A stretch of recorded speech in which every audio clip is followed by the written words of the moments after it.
Daily taste the daily.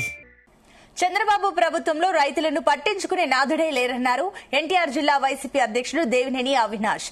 Jaggayyapeta నియోజకవర్గం పెనుగంచిప్రోలు మండలంలోని గుమ్మిడిదుర్రు, అనిగండ్లపాడు, పెనుగంచిప్రోలు గ్రామాలలో ఆయన పర్యటించారు.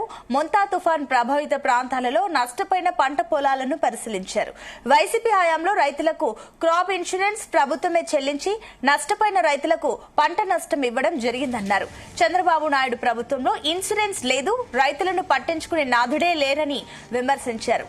నష్టపోయిన రైతులకు పరిహారం అందించే వరకు వైఎస్ఆర్సీపీ తరఫున నిరసనలు చేపడతామన్నారు దేవినేని అవినాష్. దాదాపుగా ఎకరానికి వచ్చేసి 50,000 దాకా మేము నష్టపోయాము.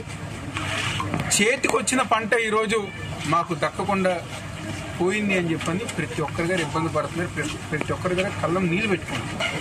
ఈరోజు ప్రభుత్వంలో ఇంకో పక్కేమో చంద్రబాబు గారు కానివ్వండి, లేకపోతే కూటమి ప్రభుత్వంలో ఉన్న నాయకులు కానివ్వండి, వాళ్ళ పబ్లిసిటీ, అదేదో ఒక సామెత ఉంటుంది కదా ఇంగ్లీష్లో, పబ్లిసిటీ పీక్ మ్యాటర్ వీక్ అని చెప్పని, ఆ విధంగా తెలుగుదేశం పార్టీకి